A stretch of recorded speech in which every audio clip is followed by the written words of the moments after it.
बेटा last class में हम लोगों ने न्यूक्लियर केमिस्ट्री का डिस्कशन स्टार्ट किया था। और न्यूक्लियर केमिस्ट्री में जो मैंने लास्ट कॉन्सेप्ट डिस्कस किया है वो है ग्रुप डिस्प्लेसमेंट लॉ का कॉन्सेप्ट। तो ग्रुप डिस्प्लेसमेंट लॉ में मैंने आपको बताया कि अगर कोई पेरेंट न्यूक्लियस अल्फा पार्टिकल को इमिट करता है तो जो डॉटर प्रोड्यूस होगा उसके एटॉमिक नंबर में 2 यूनिट का डिक्रीज और मास नंबर में 4 यूनिट का डिक्रीज होगा। यानी कि जो डॉटर न्यूक्लियस होगा वो पेरेंट न्यूक्लियस के कंपेयर में पीरियोडिक टेबल में 2 पोजीशन लेफ्ट को लाई करेगा। इसी तरीके से मैंने बताया कि अगर कोई पेरेंट न्यूक्लियस बीटा पार्टिकल को इमिट करता है तो जो डॉटर न्यूक्लियस प्रोड्यूस होगा उसके एटॉमिक नंबर में 1 यूनिट का इंक्रीज और मास नंबर में कोई चेंज नहीं होगा। यानी कि जो डॉटर न्यूक्लियर प्रोड्यूस होगा वो पीरियोडिक टेबल में पेरेंट न्यूक्लियस के कंपेयर में 1 पोजीशन राइट को लाई करेगा। इसी तरीके से बोलते हैं कि अगर कोई पेरेंट न्यूक्लियस पॉजिट्रॉन इमिट करता है तो जो डॉटर न्यूक्लियस प्रोड्यूस होगा उसके एटॉमिक नंबर में 1 यूनिट का डिक्रीज और मास नंबर में कोई चेंज नहीं होगा। तो इसका मतलब कि जो डॉटर न्यूक्लियस प्रोड्यूस हो रहा है वो पेरेंट न्यूक्लियस के कंपेयर में पीरियोडिक टेबल में 1 पोजीशन लेफ्ट को लाई करेगा। तो ये ग्रुप डिस्प्लेसमेंट लॉ है जिसके बारे में मैंने आपको लास्ट क्लास में बताया था। अब मैं आपको बताने जा रहा हूं कि अगर एक पेरेंट न्यूक्लियस गिवन है और एक डॉटर न्यूक्लियस गिवन है और आपसे ये पूछा जा रहा है कि इस पेरेंट न्यूक्लियस से जब डॉटर न्यूक्लियस का फॉर्मेशन होता है तो उस प्रोसेस में कितने अल्फा पार्टिकल और कितने बीटा पार्टिकल इमिट होंगे, तो इसको आप कैसे डिटरमाइन कर सकते हो। तो जरा देखो,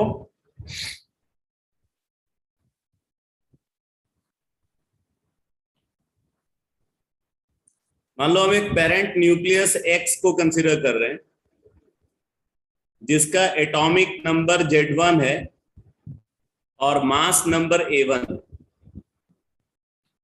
अब ये parent nucleus daughter nucleus Y में कन्वर्ट होता है जिसका एटॉमिक नंबर Z2 है और मास नंबर A2 है। अगर मान लो इस इंटर कन्वर्जन के मीन टाइम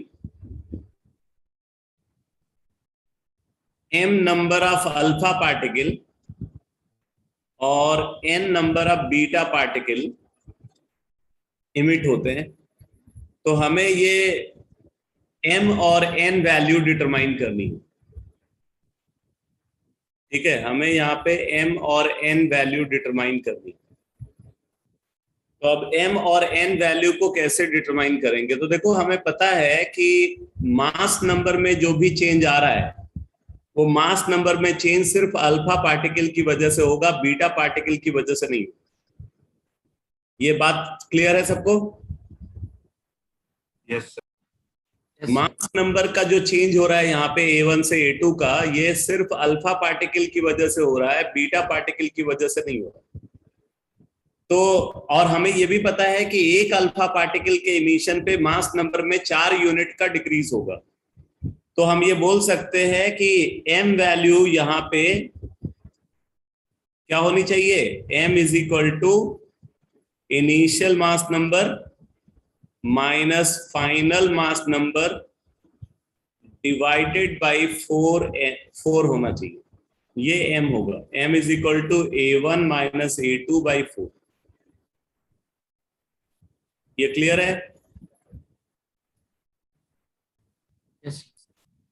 यस सर। अब देखो, अगर अल्फा पार्टिकल का इमिशन हुआ तो अल्फा पार्टिकल के इमिशन से एटॉमिक नंबर में चेंज होगा और बीटा पार्टिकल के इमिशन से भी एटॉमिक नंबर में चेंज होगा। ठीक है, तो अब हम यहां पे देखते हैं कि ये n वैल्यू क्या है। तो अब n वैल्यू को आप कैसे निकाल सकते हो, देखो final atomic number Z2 is equal to initial atomic number Z1, final atomic number Z2 is equal to initial atomic number Z1 minus, जब आप अल्फा पार्टिकल का इमिशन करोगे तो एक अल्फा पार्टिकल के करस्पॉन्डिंग 2 यूनिट का डिक्रीज होगा atomic number में। तो अगर m अल्फा पार्टिकल है तो 2m यूनिट का डिक्रीज होगा। ये क्लियर है? ठीक है, तो m अल्फा पार्टिकल के इमिशन की वजह से एटॉमिक नंबर में 2m यूनिट का डिक्रीज होगा, तो Z1 माइनस 2m। और फिर आप देखो n number of beta particle का इमिशन हो रहा है, तो एक बीटा पार्टिकल के इमिशन से एटॉमिक नंबर में 1 यूनिट का इंक्रीज होता है, तो n बीटा पार्टिकल के इमिशन की वजह से n यूनिट का इंक्रीज होगा। तो Z2 is equal to Z1 minus 2m plus n। तो हमें यहां पे n वैल्यू निकालनी है, तो इसका मतलब हम ये बोल सकते हैं this implies n is equal to Z2 minus Z1 plus 2m। यानी कि हम इसको ऐसा भी लिख सकते हैं n is equal to Z2 minus Z1 plus 2 into m, means आप इसको लिख सकते हो A1 minus A2 by 2।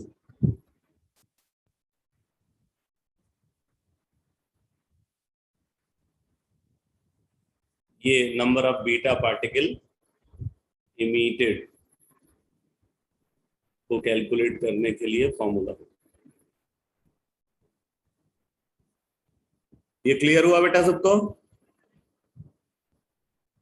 Yes sir.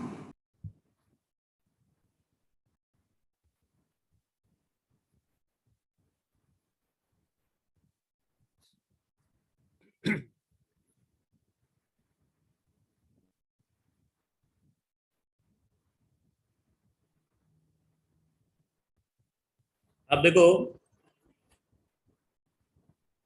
इसी के बेसिस पे हम एक कॉन्सेप्ट की एनालिसिस करते हैं जिसको हम बोलते हैं radio active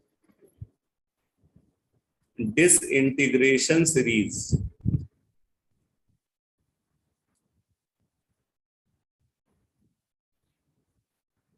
radio active disintegration series.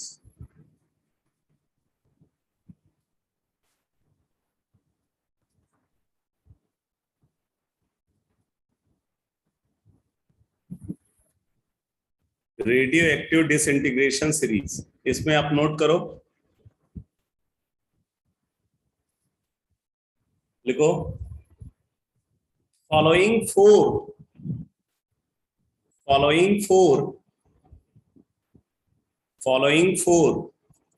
disintegration series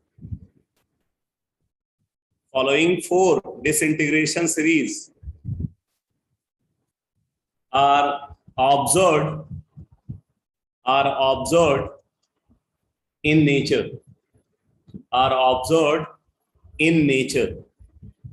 Following 4 disintegration series are observed in nature। ठीक है, तो नेचर में कुल मिलाकर के 4 डिसइंटीग्रेशन सीरीज ऑब्जर्व होती है। अब वो डिसइंटीग्रेशन सीरीज कौन कौन सी है, अब इसके लिए आप एक टेबल बना लो, इसको आप इस तरीके से लिखो, नेम ऑफ सीरीज, नहीं, type of series,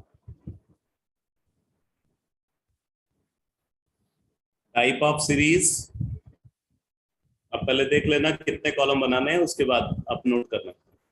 type of series, name of series,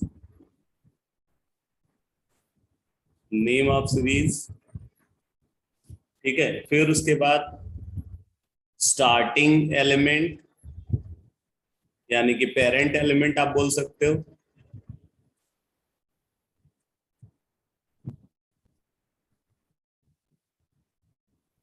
final element, यानी कि final daughter nucleus, final element. फिर number of alpha particle emitted and number of beta particle emitted. Number of alpha particle emitted m and number of beta particle emitted n। तो ये इतनी information यहाँ पे आपको note करनी। अब देखो यहाँ पे जो हम अलग अलग सीरीज को करते हैं, ये सीरीज किस बेसिस पे डिफाइंड है, तो बोलते हैं उसका तरीका ये है कि जो स्टार्टिंग एलिमेंट है यानी कि जो पेरेंट न्यूक्लियस है, पेरेंट न्यूक्लियस के मास नंबर को, ठीक है, पेरेंट न्यूक्लियस के मास नंबर को हम 4 से डिवाइड करते हैं और फाइनल जो डॉटर न्यूक्लियस है उसके मास नंबर को 4 से डिवाइड करते हैं। तो अगर पेरेंट न्यूक्लियस और फाइनल डॉटर न्यूक्लियस का मास नंबर को 4 से डिवाइड करने पे मास नंबर कंप्लीटली डिविजिबल है, ठीक है, अगर मास नंबर कंप्लीटली डिविजिबल है तो फिर वहां पे ऑब्जर्व होती है 4n series, 4n series observe होती है। इसी तरीके से अगर पेरेंट न्यूक्लियस और फाइनल डॉटर न्यूक्लियस के मास नंबर को 4 से डिवाइड करने पे 1 रिमाइंडर बचता है, ठीक है, 4 से डिवाइड करने पे 1 रिमाइंडर बचता है, तो 4n+1 सीरीज ऑब्जर्व होती। ऐसे ही अगर पेरेंट न्यूक्लियस और फाइनल डॉटर न्यूक्लियस के मास नंबर को 4 से डिवाइड करने पे 2 रिमाइंडर बचता है, तो ऑब्जर्व होती है 4n+2 सीरीज। इसी तरीके से अगर पेरेंट न्यूक्लियस और फाइनल डॉटर न्यूक्लियस के मास नंबर को 4 से डिवाइड करने पे 3 रिमाइंडर बचता है, तो 4n+3 सीरीज डिफाइंड होगी। ऑब्वियस सी बात है कि 4 रिमाइंडर बच नहीं सकता, क्योंकि 4 रिमाइंडर बचने का मतलब वो नंबर एक्चुअल में डिविजिबल है। तो इस तरीके से हमें जो है यहाँ पे क्या करना है, टोटल ये 4 सीरीज को हम कंसीडर करते हैं। यहाँ पे पेरेंट न्यूक्लियस का मास नंबर को और फाइनल जो डॉटर न्यूक्लियस होगा उसके मास नंबर को आप अलग अलग 4 से डिवाइड करोगे, तो पहले वाले केस में नंबर कंप्लीटली डिविजिबल होगा, दूसरे वाले केस में 1 रिमाइंडर बचेगा, तीसरे वाले केस में 2 रिमाइंडर बचेगा, चौथे वाले केस में 3 रिमाइंडर बचेगा। तो कुल मिलाकर के ये 4 सीरीज डिफाइंड होती है। ये समझ में आ रहा है सबको? Yes sir.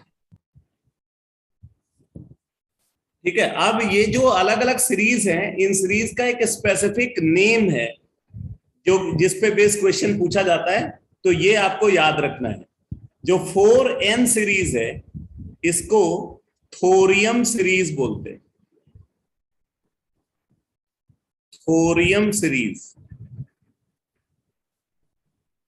4n सीरीज को थोरियम सीरीज बोलते हैं। 4n+1 सीरीज को नेपच्यूनियम सीरीज बोलते हैं, नेपच्यूनियम सीरीज, ठीक है। 4n+2 सीरीज को यूरेनियम सीरीज बोलते हैं,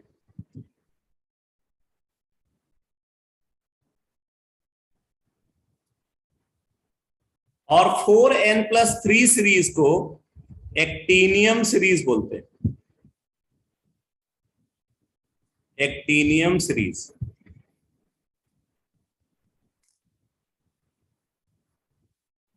अगर हम इन चारों को कंसीडर करें तो इसमें जो 4n+1 सीरीज है ये आर्टिफिशियल सीरीज है, बाकी तीनों नेचुरली अकरिंग सीरीज है।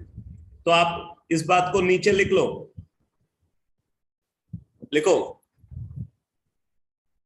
among these radioactive disintegration series, among these radioactive disintegration series, 4n+1 series, 4n+1 series is artificial. 4n+1 series is artificial, while other three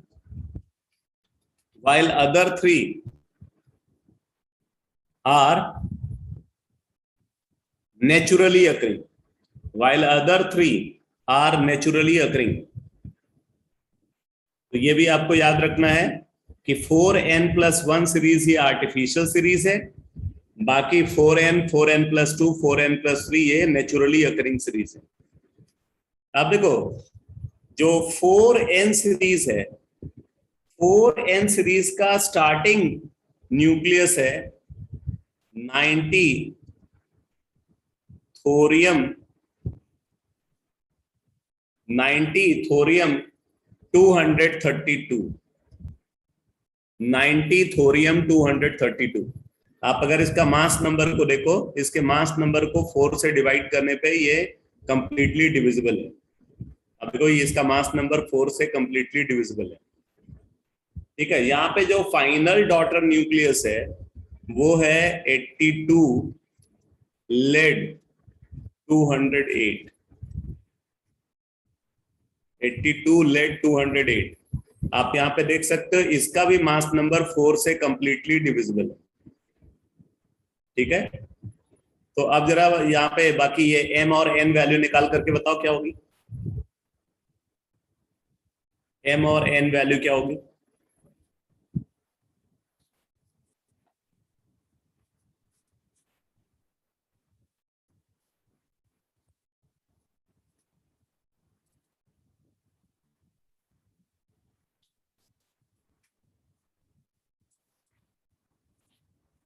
ठीक है, m is equal to 6, n value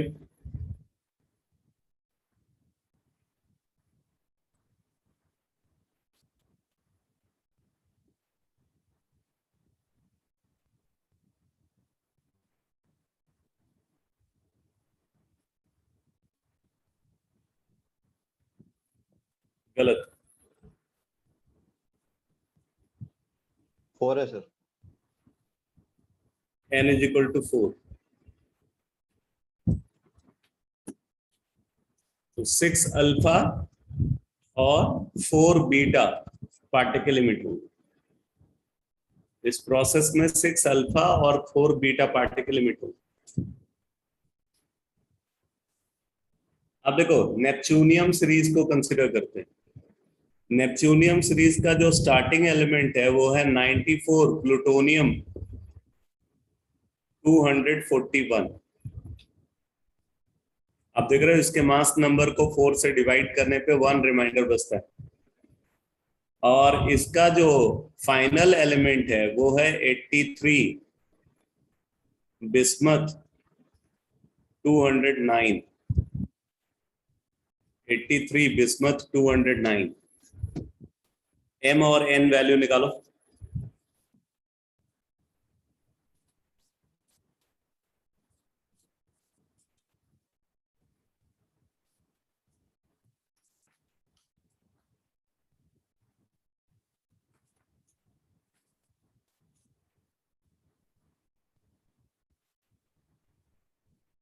m is equal to 8,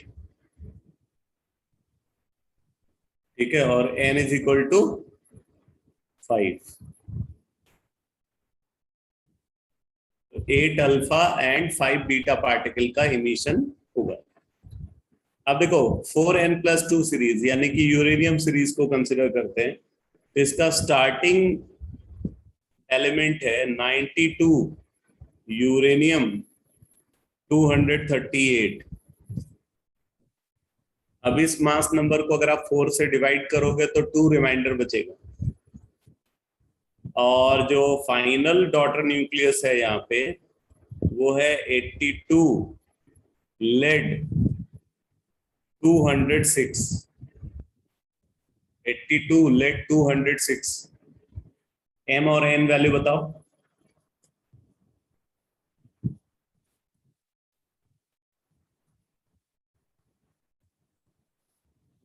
m is equal to 8 और n is equal to 6। 8 alpha और 6 beta particle का emission होगा।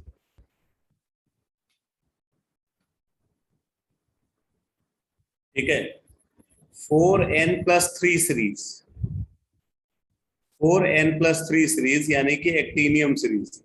Actinium series का जो starting element है वो है 92 यूरेनियम 235, 92 यूरेनियम 235 या 88 एक्टीनियम 227, 89 एक्टीनियम 227, ये दोनों लिखे हुए मिल जाते हैं। 89 एक्टीनियम 227। आप यहाँ पे भी देख सकते हो, इसका जो मास नंबर है उसको 4 से डिवाइड करने पे 3 रिमाइंडर बचेगा, और जो फाइनल डॉटर न्यूक्लियस है यहाँ पे वो है 82 लेड 207। तो कितने अल्फा और कितने बीटा पार्टिकल इमिट होंगे अगर 92 यूरेनियम 235 के करस्पॉन्डिंग देखें?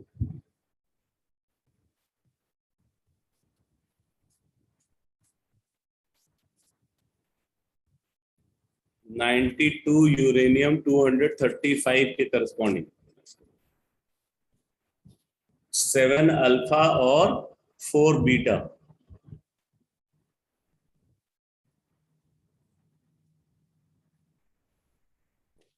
ठीक है, 7 अल्फा एंड 4 बीटा। और अगर एक्टीनियम के करस्पॉन्डिंग कंसिडर करें तो एक्टीनियम के करस्पॉन्डिंग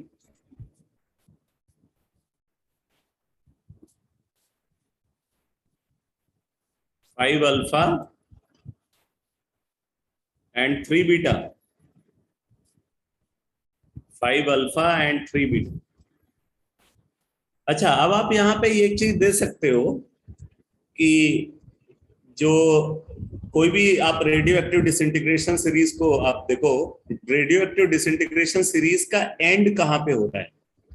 इसका एंड हो रहा है एक स्टेबल न्यूक्लियस पे जाकर। आपको मैंने बताया था कि कोई भी एलिमेंट जिसका नंबर 83 से ग्रेटर है, कोई भी एलिमेंट जिसका एटॉमिक नंबर 83 से ग्रेटर है वो हमेशा रेडियो एक्टिव होता है। ये जो डिसइंटीग्रेशन हो रहा है, ये डिसइंटीग्रेशन स्टेबिलिटी को अचीव करने के लिए हो रहा है, और 83 से हायर एटॉमिक नंबर वाला हर न्यूक्लियस रेडियो एक्टिव है। तो नेचुरल सी बात है कि इस डिसइंटीग्रेशन का एंड किसी स्टेबल न्यूक्लियस पे जाकर के होगा जिसका एटॉमिक नंबर 83 या उससे कम हो। तो इस वजह से आप देख रहे हो कि जो सीरीज का टर्मिनेशन हो रहा है वो बिस्मथ के आइसोटोप पे जाकर के हो रहा है या लेड के आइसोटोप पे जाकर के हो रहा है।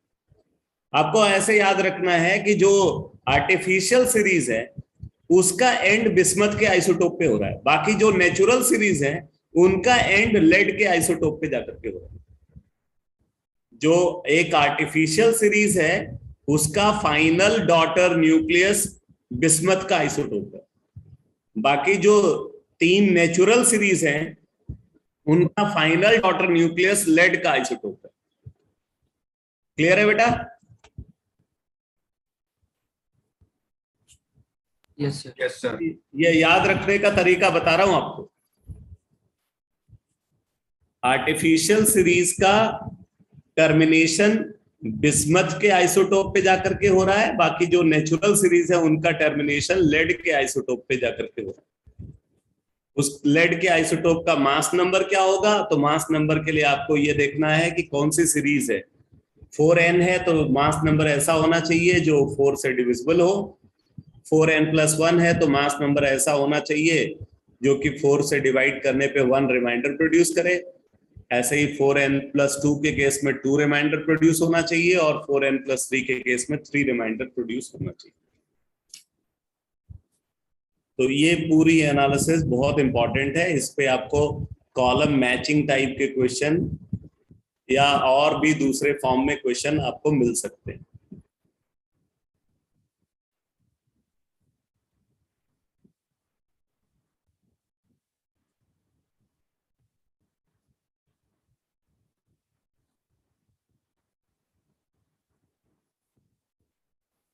अब देखो,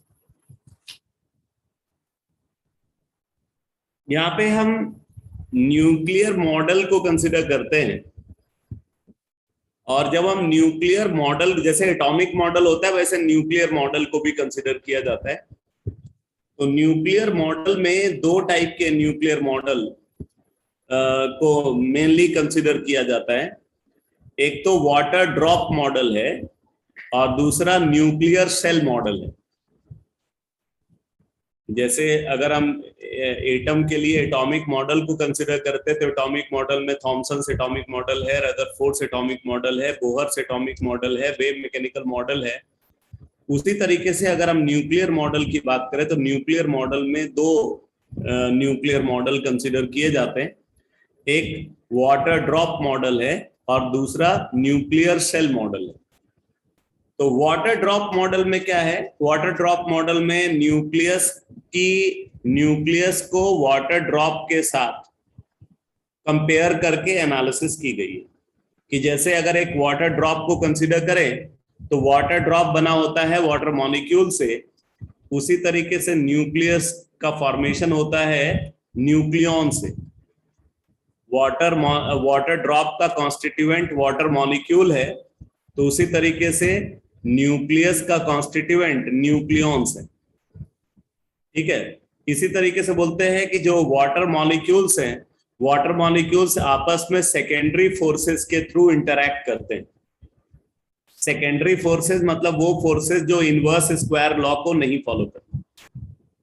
जो फोर्सेस इनवर्स स्क्वायर लॉ को नहीं फॉलो करते उनको सेकेंडरी फोर्सेस बोलते हैं।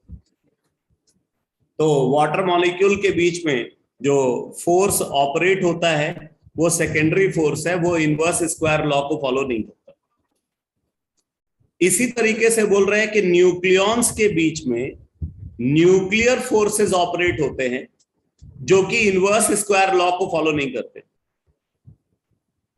ठीक है, आप देखो वाटर मॉलिक्यूल के बीच में जो फोर्सेस ऑब्जर्व होते हैं वो चार्ज इंडिपेंडेंट फोर्सेस होते हैं। वाटर मॉलिक्यूल के बीच में जो फोर्सेस ऑपरेट होते हैं वो चार्ज इंडिपेंडेंट फोर्सेस होते हैं। ऐसे ही न्यूक्लियॉन्स के बीच में जो फोर्सेस ऑपरेट होते हैं वो भी चार्ज इंडिपेंडेंट फोर्सेस होते हैं। ठीक है, इसी तरीके से बोला जाता है कि वाटर मॉलिक्यूल के बीच में जो फोर्सेस ऑपरेट होते हैं, अगर उन, ये माइक किसका अनम्यूट है बेटा?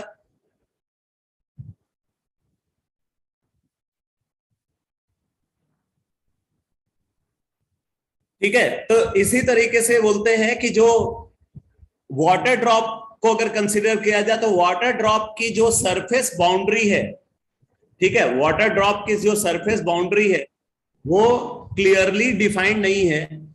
ऐसे ही बोला जाता है कि न्यूक्लियस की जो सरफेस बाउंड्री है वो क्लियरली डिफाइंड नहीं है। न्यूक्लियस एग्जैक्टली कहां तक लाई करता है उसकी अपनी कोई क्लियर बाउंड्री नहीं है। ऐसे ही वाटर ड्रॉप की भी अपनी कोई क्लियर बाउंड्री नहीं है। तो इस तरीके से वाटर ड्रॉप और न्यूक्लियस के बीच में कई सारी सिमिलरिटीज को कंसिडर करते हुए एक मॉडल को डिफाइन किया जाता है जिसको न्यूक्लियर वाटर ड्रॉप मॉडल बोलते हैं। ठीक है, हमारे लिए यहाँ पे वाटर ड्रॉप मॉडल इंपॉर्टेंट नहीं है, हमारे लिए इंपॉर्टेंट है न्यूक्लियर सेल मॉडल। तो न्यूक्लियर सेल मॉडल को मैं यहाँ पे आप डिस्कस करने जा रहा हूं, तो आप नोट करो nuclear shell model. Nuclear shell model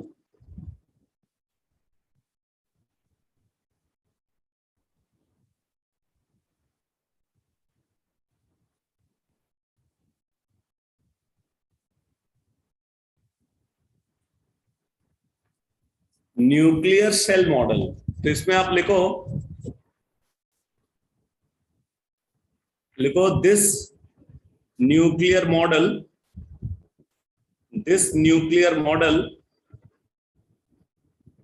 this nuclear model was introduced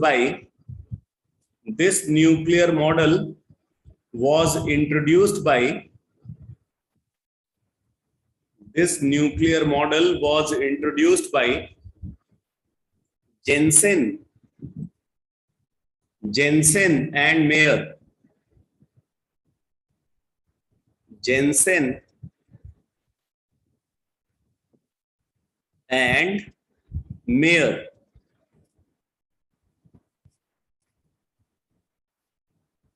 ठीक है, इन दोनों ने मिल करके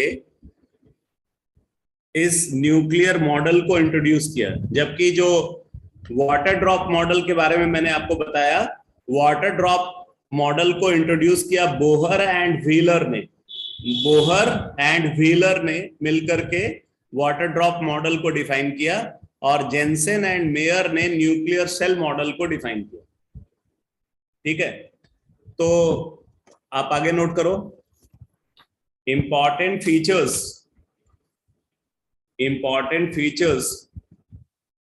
of this nuclear model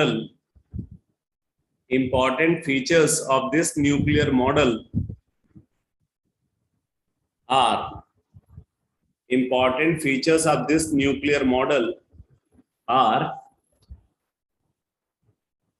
first point लिखो। फर्स्ट पॉइंट लिखो, it is very odd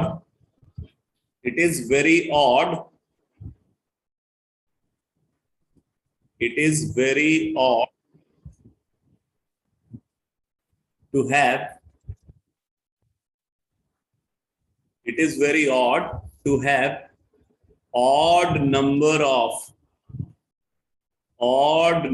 of neutron and proton both. It is very odd to have odd number of neutron and proton both. ठीक है, तो यहां पे ये बोला जा रहा है कि ऐसे न्यूक्लियस, ठीक है, आपको रेयरली ऑब्जर्व होंगे, ऐसे न्यूक्लियस आपको रेयरली ऑब्जर्व होंगे जिनके अंदर ऑड नंबर ऑफ न्यूट्रॉन और ऑड नंबर ऑफ प्रोटॉन। ठीक है, और अगर ऑब्जर्व भी होते हैं तो उनमें से स्टेबल न्यूक्लियस जो है वो रेयर एग्जिस्ट करते हैं। तो ये एक स्टेटमेंट है न्यूक्लियर सेल मॉडल का। अब इस स्टेटमेंट के फेवर में मैं आपको कुछ डेटा यहां पे बता रहा हूं, आप इसको देखो। एक टेबल आप यहां पे नोट कर लेना। Number of proton,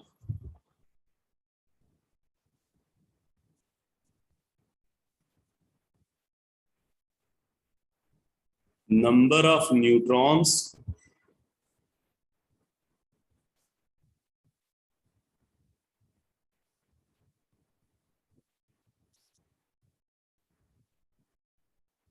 total number of nuclei, no,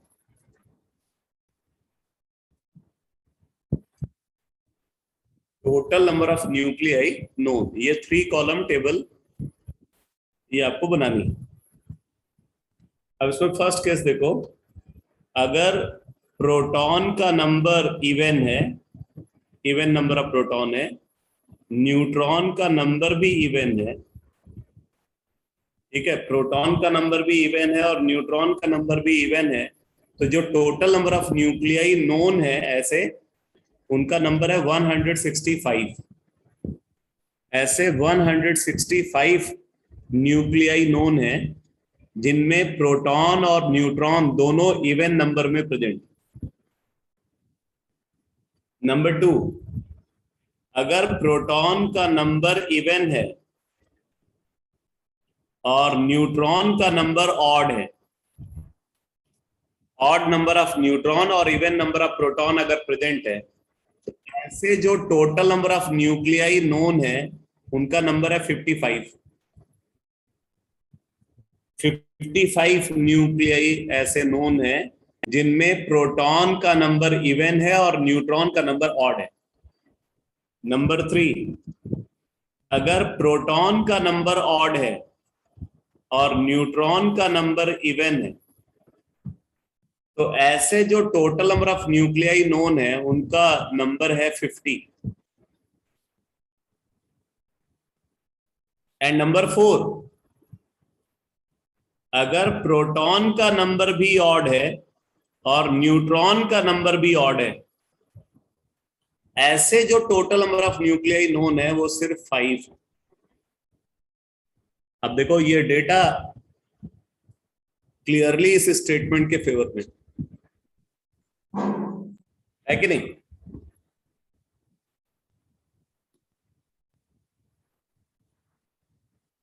बोलो भाई। Yes, sir. Yes, sir. Yes, sir.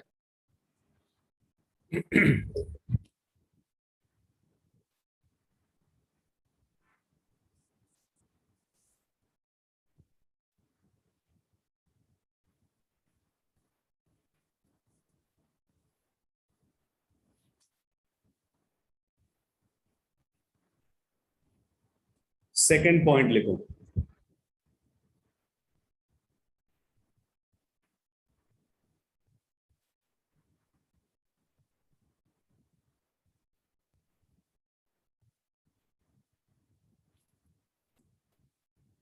देखो nuclei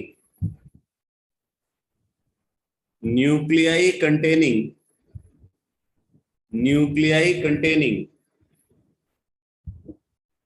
2, 8, 20, 28, 50, 82 and 126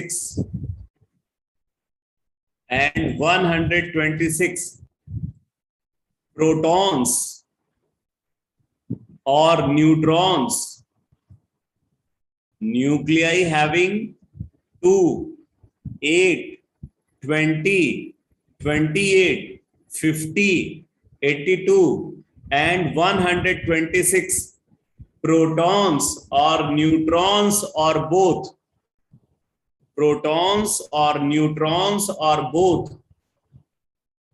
are highly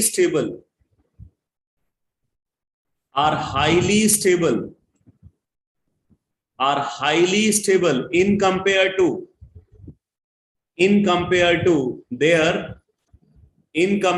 their immediate neighbors.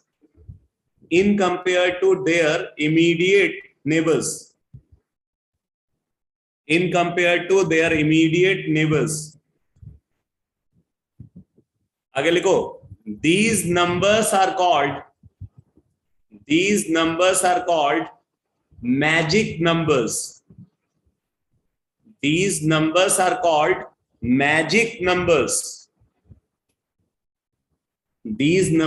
called magic numbers. तो जिन न्यूक्लियाई के अंदर इतने प्रोटॉन्स या इतने न्यूट्रॉन्स या दोनों इतने नंबर में प्रेजेंट है, वो न्यूक्लियाई एक्सेप्शनली स्टेबल होगा उसके आसपास के न्यूक्लियस के कंपेयर में, और इन नंबर्स को मैजिक नंबर्स बोला जाता है। अब मान लो कि अगर किसी न्यूक्लियस के अंदर, ठीक है, किसी एक मैजिक नंबर के बराबर प्रोटॉन भी है और न्यूट्रॉन भी है, तो वो डबली मैजिक कॉन्फ़िगरेशन एक्वायर करेगा, तो हम बोलेंगे कि उसका कॉन्फ़िगरेशन डबली मैजिक है। और अगर किसी न्यूक्लियाई के अंदर इनमें से कोई एक नंबर के बराबर प्रोटॉन है बट न्यूट्रॉन नहीं है, या न्यूट्रॉन है बट प्रोटॉन नहीं है, तो हम बोलेंगे कि उसका कॉन्फ़िगरेशन सिंगली मैजिक होगा। अगर इनमें से किसी एक नंबर के बराबर या तो वहां पे प्रोटॉन है या न्यूट्रॉन है, दोनों नहीं है, तो वो सिंगली मैजिक कॉन्फ़िगरेशन होगा। और अगर दोनों इन्हीं में से किसी एक नंबर के करस्पॉन्डिंग है तो उसका कॉन्फ़िगरेशन डबली मैजिक होगा। ये बात समझ में आ रही है?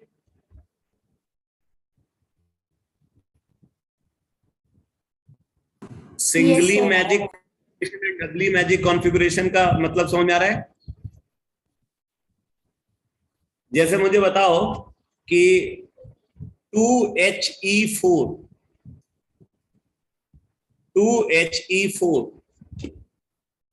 का कॉन्फ़िगरेशन कैसा होगा?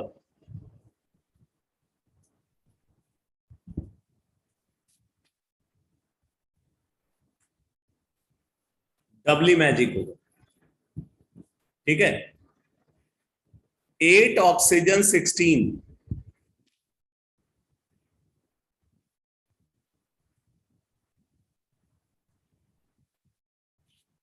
डबली मैजिक, ठीक है। 8 ऑक्सीजन 17,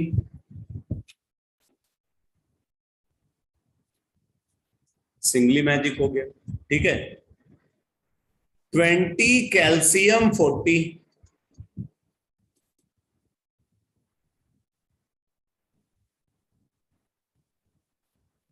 तो डबली मैजिक कॉन्फ़िगरेशन।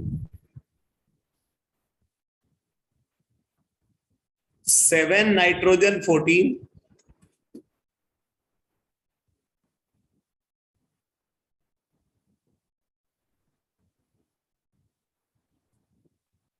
यहां पे ना तो मैजिक नंबर के बराबर प्रोटॉन है ना मैजिक नंबर के बराबर न्यूट्रॉन है, ठीक है। लेकिन अब मैं आपको एक बात बता दूं, जो पहला स्टेटमेंट आपने लिखा है कि it is very odd to have odd number of neutrons and odd number of protons both, उसको वायलेट करता हुआ ये एक एग्जांपल है। अगर आप इसको देखो 7 नाइट्रोजन 14 को, तो इसके अंदर ऑड नंबर ऑफ न्यूट्रॉन और ऑड नंबर ऑफ प्रोटॉन है, उसके बावजूद भी ये स्टेबल है। तो नोट में इस बात को लिख लेना, लिखो 7 nitrogen 14, 7 nitrogen 14 possess odd number of neutron and odd number of proton both. 7 nitrogen 14 possess odd number of neutron and odd number of proton both. Still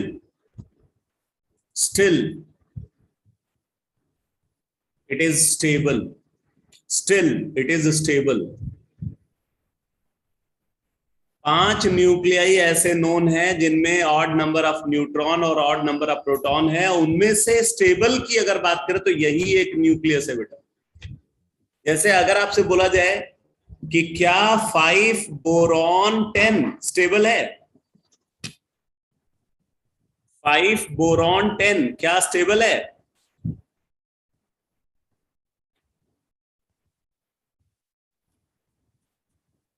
नहीं है, क्योंकि इसके अंदर ऑड नंबर ऑफ न्यूट्रॉन और odd number of proton present है, तो ये unstable है। बोरॉन का जो स्टेबल आइसोटोप है वो ये नहीं है। बोरॉन का स्टेबल आइसोटोप ये है 5 बोरॉन 11, ये स्टेबल है, ये अनस्टेबल।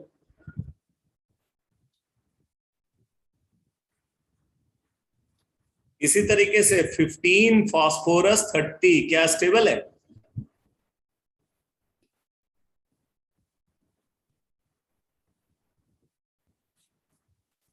ठीक है, ये अनस्टेबल है क्योंकि इसके अंदर 15 प्रोटॉन 15 न्यूट्रॉन है।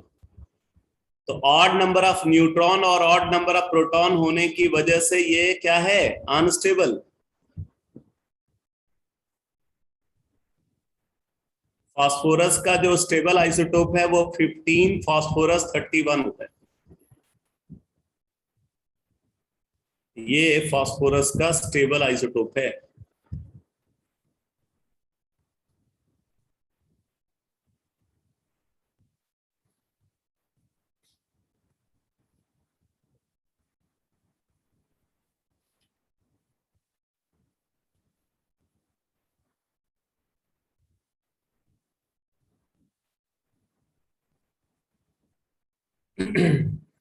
बाकी अगर हम इस न्यूक्लियर मॉडल को कंसीडर करें तो इस न्यूक्लियर मॉडल में न्यूक्लियर फोर्सेस के बारे में भी कुछ प्रिडिक्शन किए गए हैं। प्रिडिक्शन की बात इसलिए कर रहा हूं क्योंकि न्यूक्लियर फोर्सेस के बारे में अभी भी हमें एग्जैक्टली पता नहीं है। न्यूक्लियर फोर्सेस का एग्जैक्ट नेचर क्या है, अभी भी उसकी पूरी स्टडी हो नहीं पाई। ठीक है, तो कुछ इंफॉर्मेशन जो न्यूक्लियर फोर्सेस के बारे में पता है, अगर उसको कंसीडर करें तो एक तो ये बोलते हैं कि जो न्यूक्लियर फोर्सेस हैं वो इनवर्स स्क्वायर लॉ को फॉलो नहीं करते, इसीलिए इनको सेकेंडरी फोर्सेस बोला जाता है। Nuclear forces short range forces होते हैं। आप चाहो तो इसको कैरेक्टरिस्टिक ऑफ न्यूक्लियर फोर्सेस में आप लिख सकते हो। लिख लो characteristic of nuclear forces, characteristic of nuclear forces.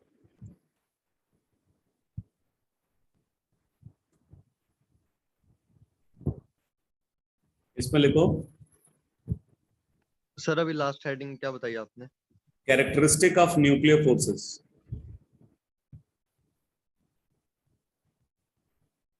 Characteristic of nuclear forces, इसमें लिखो first point, they are secondary forces, they are secondary forces because they are secondary forces because they do not follow inverse square law. They are secondary forces because they do not follow inverse square law.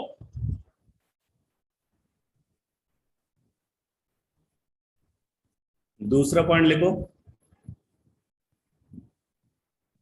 they are short range forces, they are short range forces, बहुत छोटे बहुत कम distance पे ही ये forces significant होते हैं, ठीक है। 10⁻⁻15 metre order का अगर सेपरेशन है न्यूक्लियॉन्स का, तभी ये फोर्सेस जो है सिग्निफिकेंट होंगे, अदरवाइज ये सिग्निफिकेंट नहीं होंगे। नेक्स्ट पॉइंट लिखो,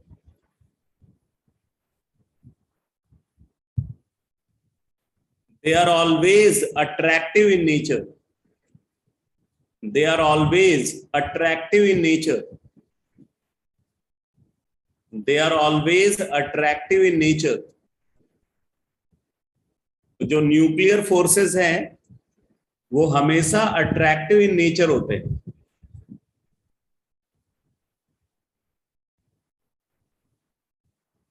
ठीक है। अब ये बड़ी इंटरेस्टिंग बात है कि न्यूक्लियस के अंदर प्रोटॉन भी है न्यूट्रॉन भी है, तो चाहे आप दो प्रोटॉन के बीच में न्यूक्लियर फोर्स देखो या दो न्यूट्रॉन के बीच में न्यूक्लियर फोर्स को देखो या एक प्रोटॉन और एक न्यूट्रॉन के बीच में न्यूक्लियर फोर्स को देखो, ये फोर्सेस हमेशा अट्रैक्टिव इन नेचर होंगे। इसीलिए बोल रहे हैं ये चार्ज इंडिपेंडेंट फोर्सेस है। ये क्लियर है ना?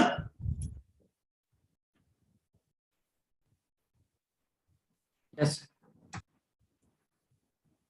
ठीक है, अगला पॉइंट लिखो,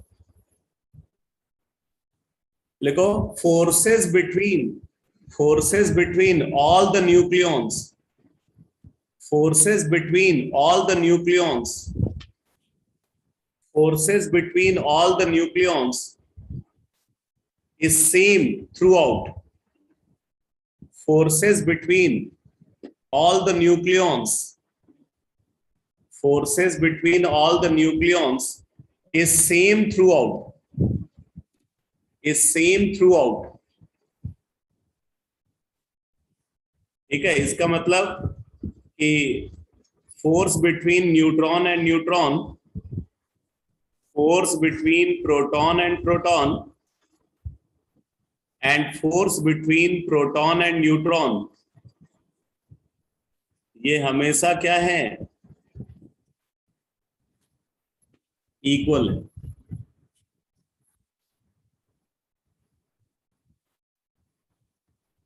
तो ये कुछ इंपॉर्टेंट इंफॉर्मेशन है न्यूक्लियर फोर्सेस के रिगार्डिंग। अब यहां पे मैं आपको एक बहुत इंपॉर्टेंट बात और बता देता हूं। आपको पता है कि भाई न्यूक्लियस का साइज बहुत छोटा है, और अगर कोई हैवी न्यूक्लियस को कंसीडर कर तो उसके अंदर large number of protons present होते हैं, ठीक है, large number of protons present होते हैं। जैसे अगर हम कंसीडर करें, मान लो कि आयरन ग्रुप का एलिमेंट को कंसीडर करें, जैसे ऑस्मियम है, तो ऑस्मियम का जो न्यूक्लियस होगा एक हैवी न्यूक्लियस होगा, और उस हैवी न्यूक्लियस में बहुत सारे प्रोटॉन्स प्रेजेंट होंगे, और वो प्रोटॉन बहुत ही छोटे वॉल्यूम में प्रेजेंट होते हैं जिसका रेडियस 10⁻⁻15 मीटर ऑर्डर का होता है। अब सोचो 10⁻⁻15 मीटर ऑर्डर का एक स्पेस है और उस स्पेस के अंदर ढेर सारे प्रोटॉन्स प्रेजेंट जो कि एक दूसरे के ऊपर strong electrostatic force of repulsion दिखाते हैं।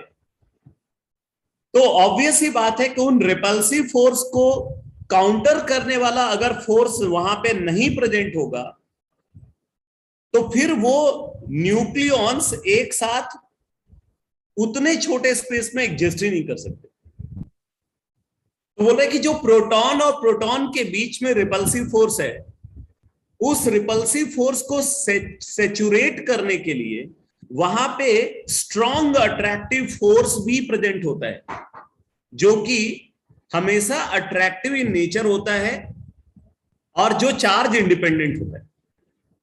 यानी कि एक तरीके से आप बोल सकते हो कि ये जो न्यूक्लियर फोर्स है, ये न्यूक्लियर फोर्स जो प्रोटॉन और प्रोटॉन के बीच में स्ट्रॉन्ग रिपल्सिव फोर्स है उसको बैलेंस करता है।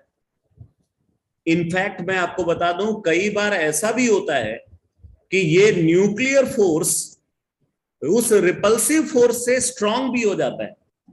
अब इंपॉर्टेंट बात यह है कि अगर हम एक पर्टिकुलर न्यूक्लियस को कंसीडर कर रहे हैं जिसके अंदर या तो रिपल्सिव फोर्स डोमिनेट कर रहा है over nuclear force, repulsive force यानी कि electrostatic force of repulsion nuclear force को डोमिनेट कर रहा है, या न्यूक्लियर फोर्स उस रिपल्सिव फोर्स को डोमिनेट कर रहा है, दोनों ही सिचुएशन में वो न्यूक्लियस अनस्टेबल होगा। मेरी बात को ध्यान से समझना, चाहे हम बोल रहे हैं कि वो जो न्यूक्लियर फोर्स है वो उस रिपल्सिव फोर्स को डोमिनेट कर रहा है या वो रिपल्सिव फोर्स न्यूक्लियर फोर्स को डोमिनेट कर रहा है, दोनों ही सिचुएशन में न्यूक्लियस अनस्टेबल होगा। न्यूक्लियस तभी स्टेबल फॉर्म एग्जिस्ट कर सकता है जब ये फोर्सेस एक दूसरे को बैलेंस करें। ये बात समझ में आ रही है? Yes sir. ठीक है, तो अब देखो न्यूक्लियस को स्टेबलाइज करने के लिए एक फ्रेंच फिजिसिस्ट थे जिनका नाम था युकावा, फ्रेंच नहीं जापानीज फिजिसिस्ट थे युकावा, जिन्होंने एक थियरी इंट्रोड्यूस की जिसको युकावा थियरी बोलते हैं। ठीक है, तो युकावा ने ये बोला कि न्यूक्लियस के अंदर कुछ एक्सचेंज पार्टिकल एग्जिस्ट करते हैं, न्यूक्लियर एक्सचेंज पार्टिकल एग्जिस्ट करते हैं। न्यूट्रॉन प्रोटॉन के अलावा भी वहां पे कुछ एक्सचेंज पार्टिकल एग्जिस्ट करते हैं जिनको इन्होंने नाम दिया मेसॉन और पाइऑन। ठीक है, मेसॉन और पाइऑन, मेसॉन और पाइऑन, इनको इस तरीके से रिप्रेजेंट किया जाता है। और ये जो मेसॉन होते हैं ये 3 टाइप के होते हैं, न्यूट्रल मेसॉन, ठीक है, positively charge meson and negatively charge meson. तो ये जो मेसॉन और पाइऑन होते हैं ये 3 टाइप के होते हैं, neutral, positively charge and negative charge. ये जो पाइऑन है, पाइऑन का जो मास होता है, ठीक है, मास ऑफ पाइऑन, ये approximately 237 times mass of electron.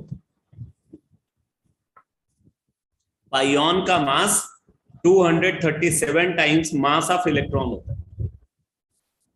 और ये जो पाइऑन होते हैं ये 3 टाइप के होते हैं। अब ये पाइऑन प्रोड्यूस कैसे होते हैं, जैसे मैंने बताया कि they are nuclear exchange particle. तो न्यूक्लियर एक्सचेंज पार्टिकल मतलब जब न्यूक्लियॉन्स का इंटरचेंज होता है तो उस प्रोसेस में ये प्रोड्यूस होते हैं। जैसे देखो, अगर एक प्रोटॉन, ठीक है, अगर एक प्रोटॉन न्यूट्रॉन में कन्वर्ट हो रहा है तो उस प्रोसेस में पॉजिटिव पाइऑन प्रोड्यूस होता है। प्रोटॉन जब न्यूट्रॉन में कन्वर्ट होता है तो पॉजिटिव पाइऑन प्रोड्यूस होता है, क्योंकि इधर टोटल चार्ज +1 है तो यहां भी टोटल चार्ज +1 होना चाहिए। चार्ज कंजर्वेशन के लिए जरूरी है। इसी तरीके से अगर न्यूट्रॉन प्रोटॉन में कन्वर्ट हो रहा है तो यहाँ पे नेगेटिव पाइऑन प्रोड्यूस होता है। अगर प्रोटॉन न्यूट्रॉन में कन्वर्ट हो रहा है तो पॉजिटिव पाइऑन प्रोड्यूस होगा। न्यूट्रॉन अगर प्रोटॉन में कन्वर्ट हो रहा है तो नेगेटिव पाइऑन प्रोड्यूस होगा। ठीक है, इसी तरीके से अब आप देखो कि अगर न्यूट्रॉन न्यूट्रॉन में कन्वर्ट हो रहा है या प्रोटॉन प्रोटॉन में कन्वर्ट हो रहा है तो फिर न्यूट्रल पाइऑन प्रोड्यूस होता है। अगर न्यूट्रॉन न्यूट्रॉन में कन्वर्ट हो रहा है या प्रोटॉन प्रोटॉन में कन्वर्ट हो रहा है तो न्यूट्रल पाइऑन वहां पे प्रोड्यूस होता है। अब यहां पे देखो, जैसे मैंने अभी बोला था कि कुछ न्यूक्लियस में ऐसा होता है कि वहां पे रिपल्सिव फोर्स जो अट्रैक्टिव फोर्स है यानी कि न्यूक्लियर फोर्स है उससे ज्यादा स्ट्रांग है। तो ऑब्वियस ही बात है कि न्यूक्लियस को स्टेबलाइज करने के लिए हमें उस रिपल्सिव फोर्स को वीक बनाना पड़ेगा और अट्रैक्टिव फोर्स को स्ट्रांग बनाना पड़ेगा। इलेक्ट्रोस्टैटिक फोर्स ऑफ रिपल्सन को वीक बनाना होगा और जो अट्रैक्टिव फोर्स है उसको स्ट्रांग बनाना होगा। तो इसके लिए क्या करते हैं कि नेचुरल सी बात है कि अगर आपको रिपल्सिव फोर्स को वीक बनाना है तो प्रोटॉन का नंबर को कम करना होगा। ये कौन है भाई? परीक्षित।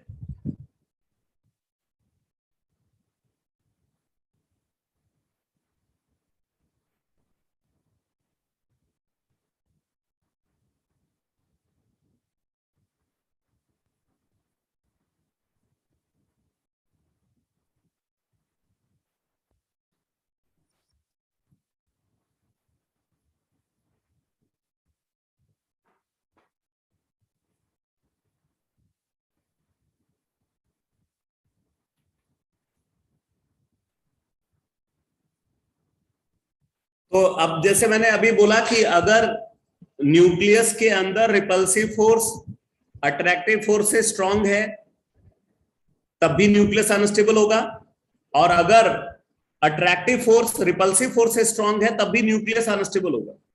न्यूक्लियस एक ही सिचुएशन में स्टेबल रह सकता है जब अट्रैक्टिव और रिपल्सिव फोर्स इक्वली स्ट्रांग हो, यानी कि जब अट्रैक्टिव और रिपल्सिव फोर्स एक दूसरे को बैलेंस करें। तो अगर मान लो कि एक न्यूक्लियस के अंदर रिपल्सिव फोर्स स्ट्रांग है तो वो नेचुरल सी बात है कि रिपल्सिव फोर्स की स्ट्रेंथ को कम करके खुद को स्टेबलाइज कर सकता है। तो रिपल्सिव फोर्स की स्ट्रेंथ कैसे कम की जा सकती है? प्रोटॉन का नंबर को कम करके। अब प्रोटॉन का नंबर को कम कैसे करना है भाई? ऑब्वियसली प्रोटॉन को कन्वर्ट कर दो न्यूट्रॉन में।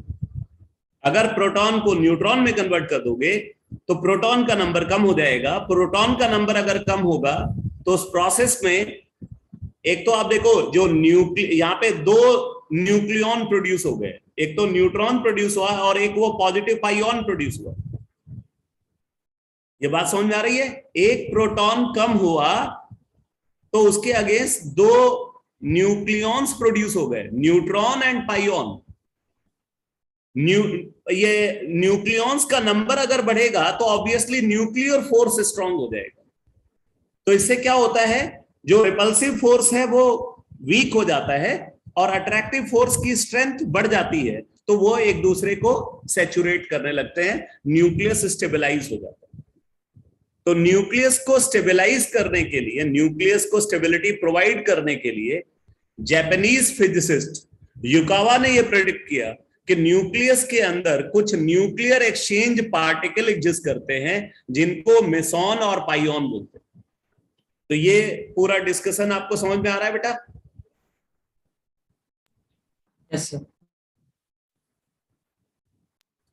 Yes, sir.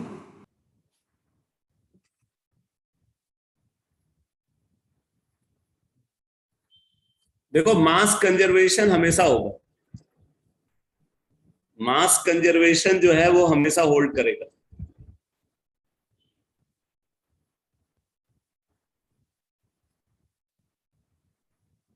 इसके साथ कुछ ये जब एक्सचेंज होता है ना तो साथ में एनर्जी भी रिलीज होती है, तो उस एनर्जी को कंसीडर करते हुए आप देखोगे तो मास कंजर्वेशन हमेशा होल्ड करेगा।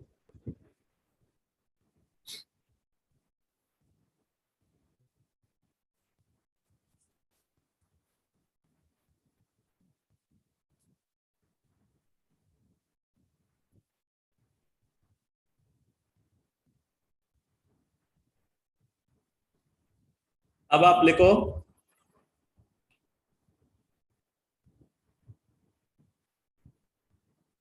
kinetics of radioactive disintegration. Kinetics of radioactive disintegration.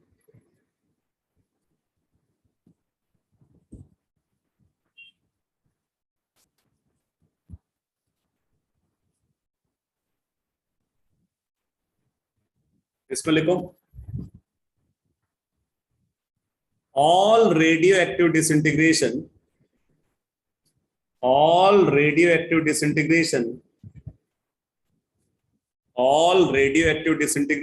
always follow first order kinetics. All radioactive disintegration always follow first order kinetics.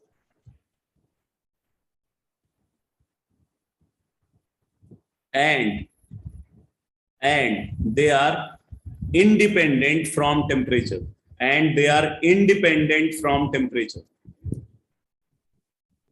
मतलब यहाँ पे आर्हेनियस थियरी होल्ड नहीं करती.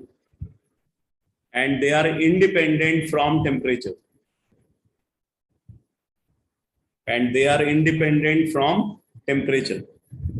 तो अब जैसे देखो बेटा, अगर हम एक न्यूक्लियर चेंज को कंसीडर कर रहे हैं जहां पे एक पेरेंट न्यूक्लियस है ए, ये parent nucleus daughter nucleus B में कन्वर्ट होता है और इसके साथ कुछ पार्टिकल्स प्रोड्यूस होते हैं.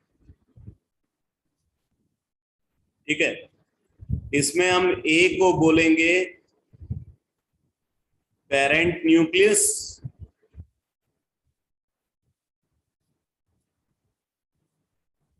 और बी को बोलेंगे daughter nucleus.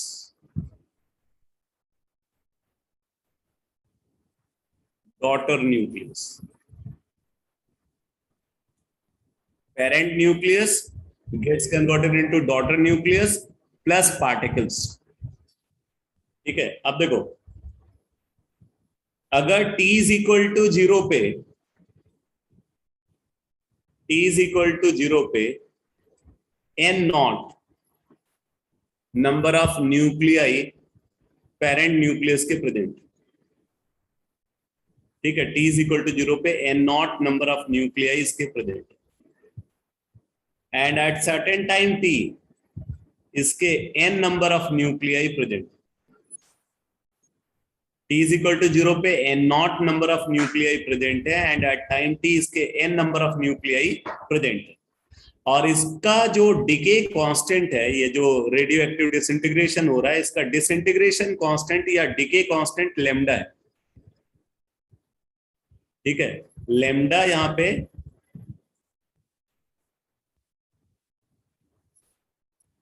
lambda is called disintegration constant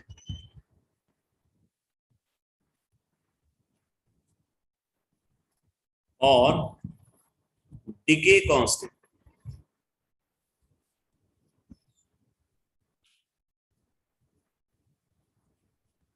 disintegration constant और डीके कांस्टेंट. तो अब अगर आप यहां पे देखो rate of DK,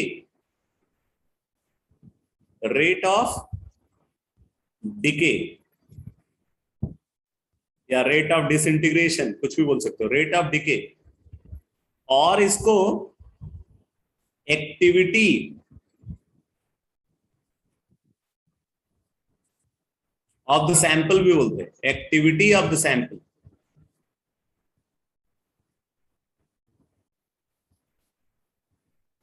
rate of decay और activity of the sample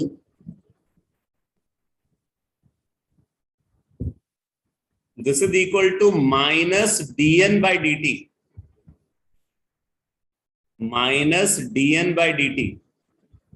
rate of decay और activity of the sample is equal to minus dn by dt. and this is directly proportional to number of nuclei present. Directly proportional to number of nuclei present. Minus dn by dt is directly proportional to number of nuclei present. तो फिर हम जब यहां से proportionality को हटाते हैं,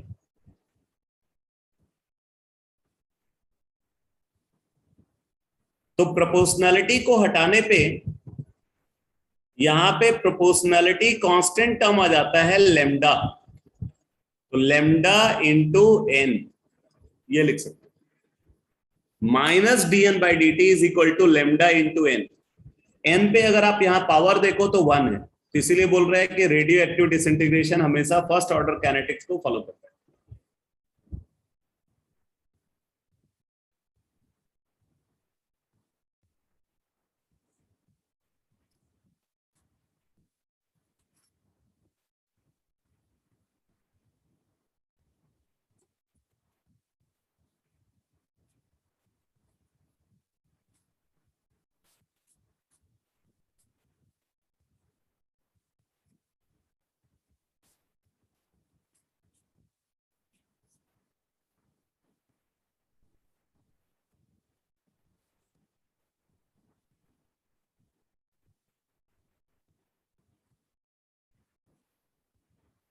minus D N by D T is equal to lambda into N, तो फिर हम यहां पे लिख सकते हैं this implies,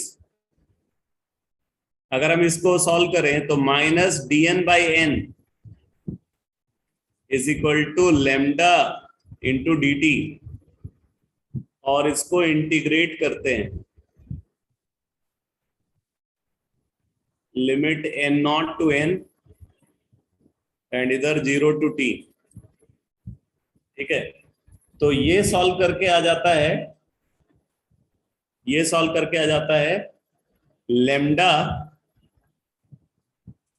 is equal to 2.303 by T log of 10 base N naught by N, वही फर्स्ट ऑर्डर काइनेटिक्स वाला रिजल्ट।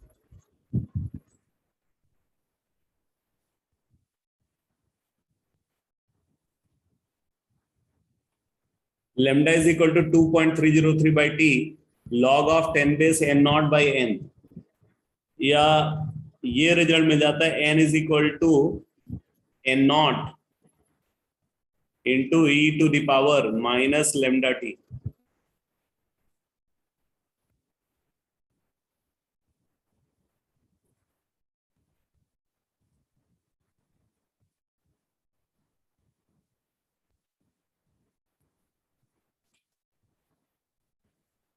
क्लियर है? Yes sir.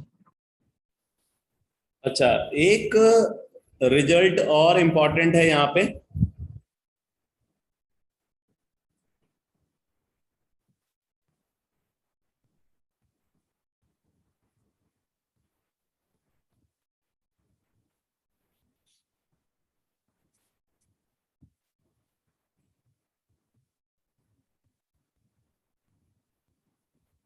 एक टेबल बना करके एनालिसिस करते हैं।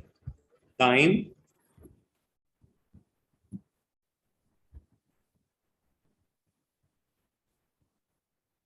Number of nuclei present and इधर number of nuclei decayed, number of nuclei decayed. तो देखो t इज इक्वल टू 0 पे, t इज इक्वल टू 0 पे अगर number of nuclei present n naught, t is equal to 0 पे number of nuclei present n naught, तो obviously number of nuclei decayed 0 होगा।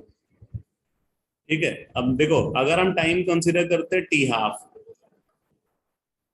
ठीक है, टी हाफ, टी हाफ पे जो नंबर ऑफ न्यूक्लियाई प्रेजेंट है वो क्या हो जाएगा, एन नॉट बाई 2 हो जाएगा, एन नॉट बाई 2 हो जाएगा। तो नंबर ऑफ न्यूक्लियाई डिकेड क्या होगा बेटा? तो ये हो जाएगा N naught minus N naught by 2,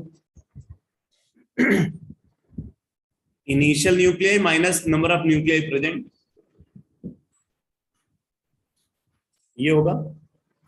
अब इसी तरीके देखो, अगर हम टाइम कंसीडर कर रहे हैं 2t12, 2t12 पे जो नंबर ऑफ न्यूक्लियाई प्रेजेंट होगा वो एन नॉट बाई 4 हो जाएगा, एन नॉट बाई 4 हो जाएगा। तो नंबर ऑफ न्यूक्लियाई डिकेड क्या होगा? N naught minus N naught by 4, N naught minus N naught by 4। इसी तरीके से अगर मान लो हम अगर 3t12 कंसीडर कर रहे हैं तो 3t12 पे ये वैल्यू एन नॉट बाई 8 हो जाएगी, और ये हो जाएगा N naught minus N naught by 8। अब ऐसे ही अगर मान लो टाइम हम कंसीडर करते हैं n t हाफ, तो ये वैल्यू हो जाएगी N naught into half to the power n, N naught into half to the power n। आप देखो ये एन नॉट इंटू हाफ है, ये N naught into half square है, ये N naught into half cube है। ऐसे हम इसको N naught into half to the power n लिख सकते हैं। क्लियर है बेटा? लिख सकते हैं ना? इसको हम क्या लिख सकते हैं? N naught into 1 minus half to the power n लिख सकते हैं।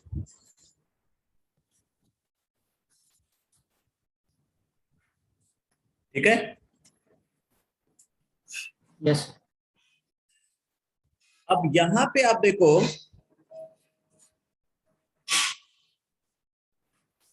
अच्छा ये एक बार जरा इस रिजल्ट को फिर से देखो। अब देखो हम ये बोल सकते हैं इन जनरल, ये जो टाइम है, ये टाइम को मान लो t ले लेते हैं, और ये जो नंबर ऑफ न्यूक्लियाई प्रेजेंट है ये n है। तो अब आप यहां पे लिख सकते हो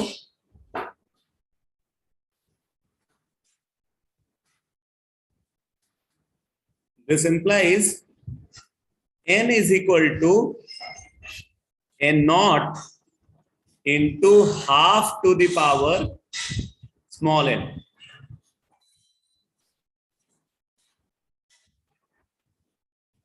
where small n is equal to t upon t half, number of half lifetime, number of half lifetime बोलते हैं।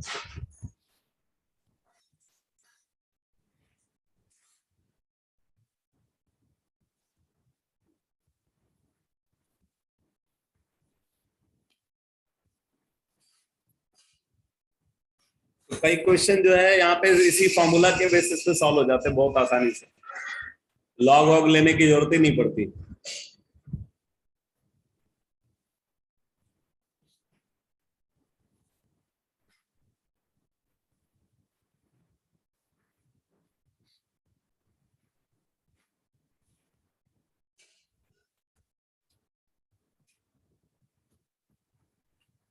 अब देखो अगर हम यहाँ पे हाफ लाइफ टाइम को कंसीडर करें,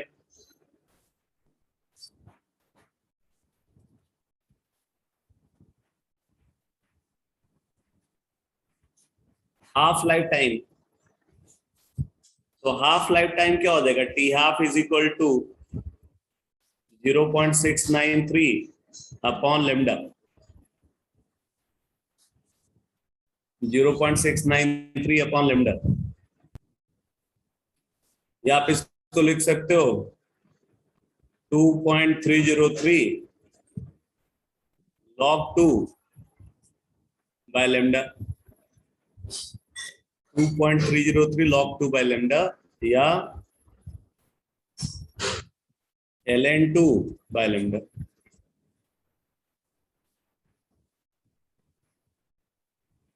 ये t हाफ है.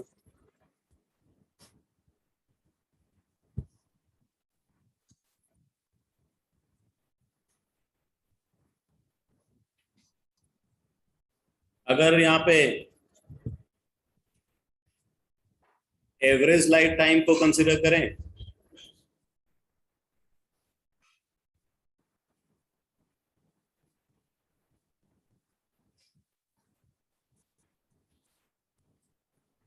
एवरेज लाइफ टाइम और मीन लाइफ टाइम,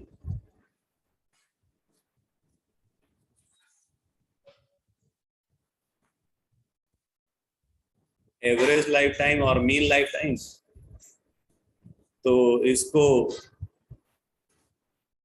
टाउ और टी एवरेज से रिप्रेजेंट करते हैं, and this is equal to 1 by lambda. 1 by lambda. ठीक है. तो ये वैल्यू अगर आप देखो, ये 0, इसको आप लिख सकते हो लेमडा जो है, इसको आप ये भी लिख सकते हो 1/0.693 into T half. 1/0.693 into T half, यानी कि ये आ जाएगा 1.44 T half. Average life time is equal to 1.44 times half life time. लेकिन ये टर्म सिर्फ फर्स्ट ऑर्डर कैनेटिक्स वाली जो रिएक्शंस हैं उनके लिए डिफाइंड होता है. मतलब रेडियो एक्टिव डिसइंटीग्रेशन के लिए आप इस रिजल्ट को कंसीडर करोगे. अब बात आती है कि रेडियो एक्टिविटी की यूनिट्स क्या क्या होती हैं. तो आप लिखो units of radio activity.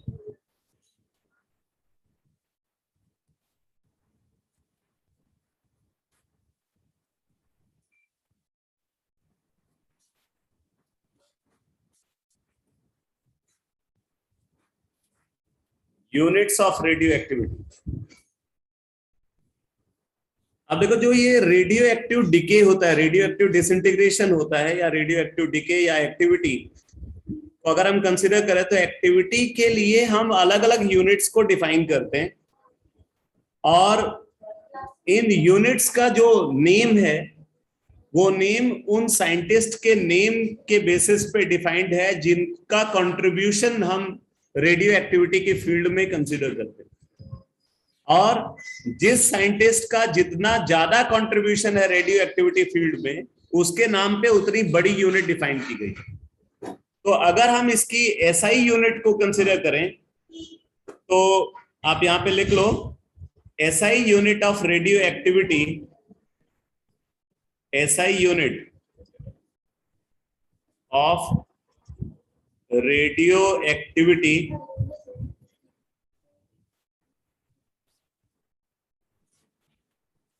is disintegration per second. Disintegration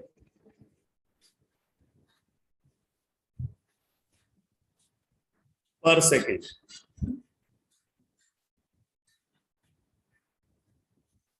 DPS, और इसको काउंट पर सेकेंड भी बोलते हैं. Count per second.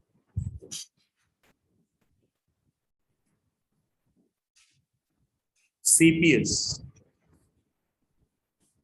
ये SI यूनिट. ठीक है. Other units of radio activity are, other units of radio activity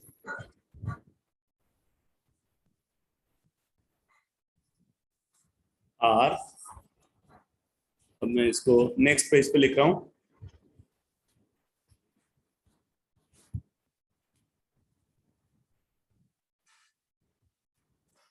one Curie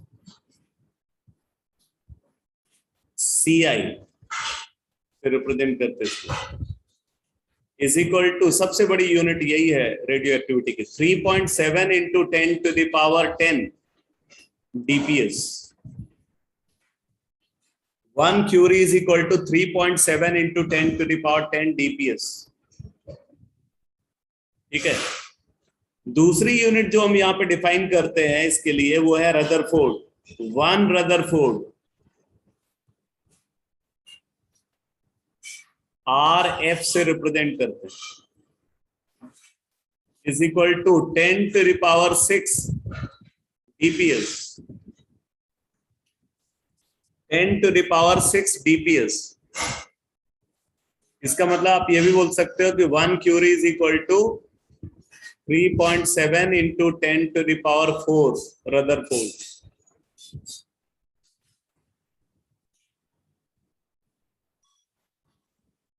और फिर तीसरी यूनिट जो हम यहाँ पे कंसीडर करते हैं वो है बेकुरेल।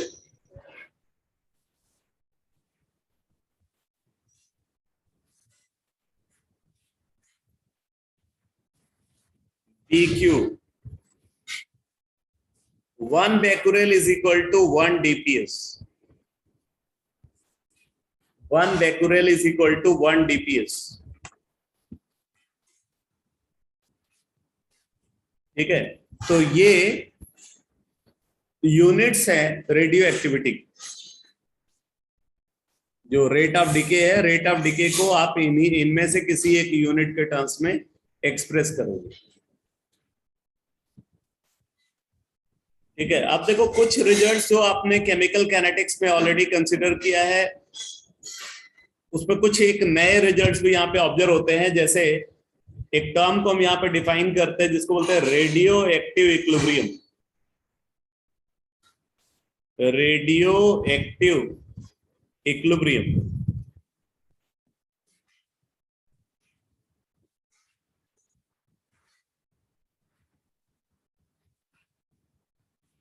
Radio active equilibrium.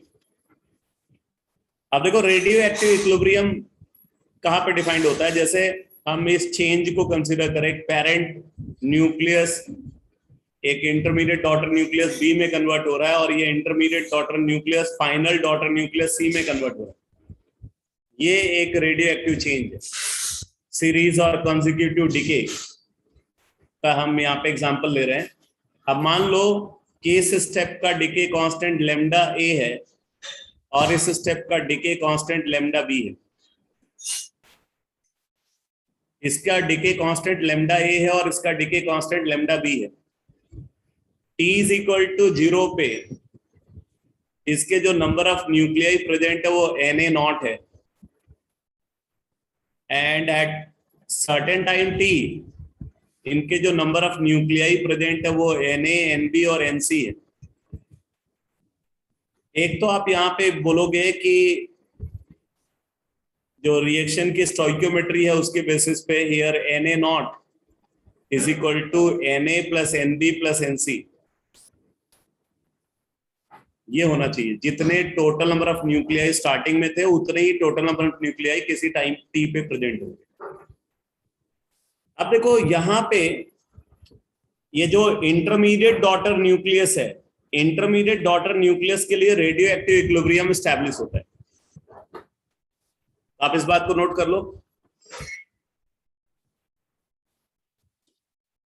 देखो radio active equilibrium is established.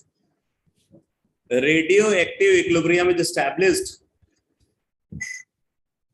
Radioactive equilibrium is established for intermediate daughter nucleus. Intermediate daughter nucleus B.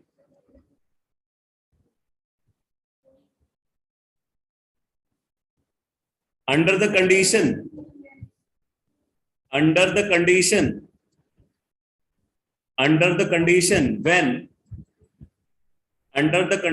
when the rate of formation of B is equal to rate of decay of B. B जिस rate से form हो रहा है, B उसी rate से decay भी कर रहा होगा इक्विलिब्रियम पे। बी का रेट ऑफ फॉर्मेशन बी के रेट ऑफ डिके के बराबर होगा जब बी रेडियो एक्टिव इक्विलिब्रियम में प्रेजेंट होगा। ठीक है, जब बी रेडियो एक्टिव इक्विलिब्रियम में प्रेजेंट होगा तो बी का रेट ऑफ फॉर्मेशन और बी का रेट ऑफ डिके बराबर होगा। इसका मतलब अब आप देखो, बी का जो रेट ऑफ फॉर्मेशन है वो क्या होगा इक्विलिब्रियम पे, लैम्डा ए एन ए, ये rate of formation of B होगा। Lambda A N A is equal to rate of decay of B, lambda B N B.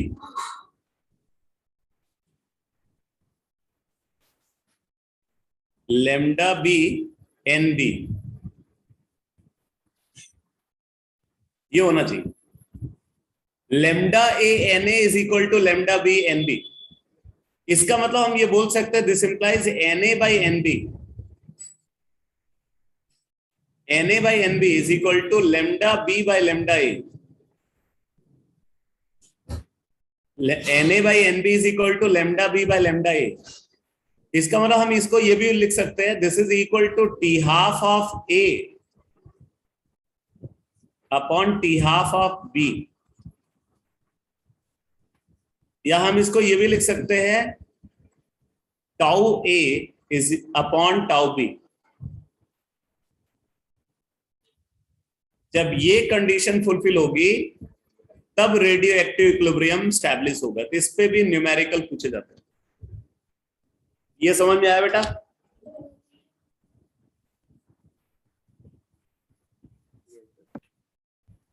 Yes.